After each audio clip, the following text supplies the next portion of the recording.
খবরে দেখছি আনিসুল ইসলাম মাহমুদের মনোনয়নপত্র বাতিল। এটা হয়তো প্রাথমিকভাবে বাতিল হয়েছে, চূড়ান্ত বাতিল হবে কিনা জানি না, কিন্তু আমি ভাবছি অন্য কথা।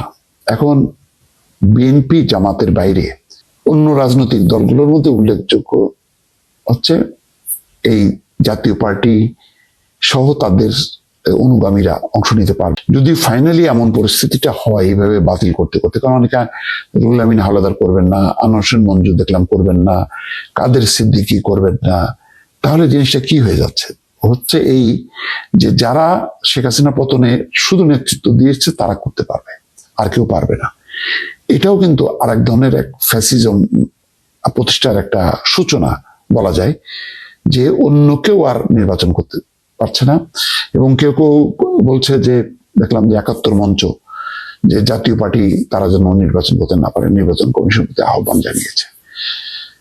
তাদের আহ্বানে সাড়া দেবে কিনা জানি না, কিন্তু এই যে আনিসুল ইসলাম মাহমুদের মনোনয়নপত্র বাতিল হচ্ছে, উল্লেখযোগ্য আওয়ামী মানে বিএনপি জামাত ঘরানার বাইরে অন্য ঘরানার লোকজন যে অংশ নিতে পারছে না, পরে এই স্রোতের বাইরের অংশে যারা আছে তারা কিন্তু বলতে থাকবে যে আসলে এটাও আরেক ধরনের ফ্যাসিজম, এটাও আরেক ধরনের স্বৈরতন্ত্র, যেটা হাসিনা করছে সেটা এরাও করছে, তাহলে গণতন্ত্র কোথায়?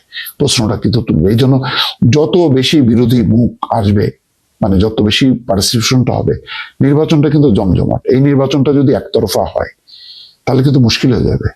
এখন দেখছি তাসনিম জারার মনোনয়নপত্র বাতিল, মাহমুদুর রহমান মান্না নাই, তারপরে যদি ওই যে আব্দুর রহিম আজাদ, মানে উল্লেখযোগ্য মুখগুলো, তাদেরকে ঘিরে তো একটা ভোটারদেরও একটা উৎসাহ উদ্দীপনা আছে।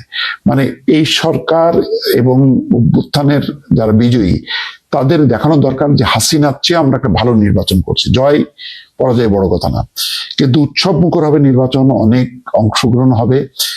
এই জিনিসটা প্রতিষ্ঠা যদি করা না যায় তাহলে যেটা হবে যে আমরা আমরা আমরা তোমরা, মানে আমি ডামি, এই প্যাটার্নের নির্বাচন থেকে বেরিয়ে আসা দরকার, যেটা দ্বাদশ জাতীয় সংসদ নির্বাচনে ছিল, যেটা আমি ডামি নির্বাচন, নিজেরা নিজেরা শুধু অভ্যুত্থানে যারা আছে তারাই করবে, আর কেউ করবে না। এটাও আরেক ধরনের স্বৈরতন্ত্রের একটা পথ তৈরি হয় কিনা।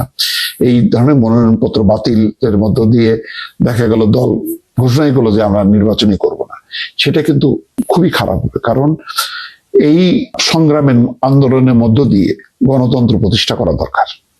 অনেকে মনে করছে যে না, এটার মধ্য দিয়ে আমরা হাসিনা বিরোধী শক্তিকে প্রতিষ্ঠা করব, কিন্তু হাসিনা বিরোধী শক্তি যদি গণতান্ত্রিক না হয়, সেটা যদি আইনানুগ না হয়, সেটা যদি মানে একতরফা হয়ে যায়, তাহলে সেই ঘুরে ফিরে কিন্তু আর এক মোড়কে গণতন্ত্র আসবে। বাংলাদেশে অতীতে কিন্তু সংসদীয় স্বৈরতন্ত্র ছিল।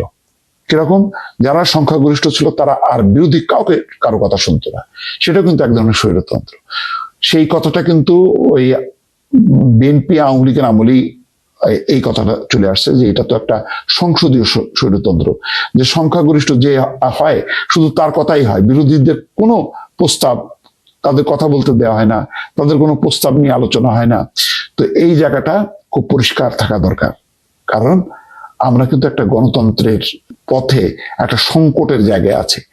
সুতরাং সেই কেউ যাতে অগণতান্ত্রিক ফ্যাসিস্ট এই আখ্যা না দিতে পারে, এটা রাজনৈতিক দলগুলোরও ভেবে দেখা দরকার।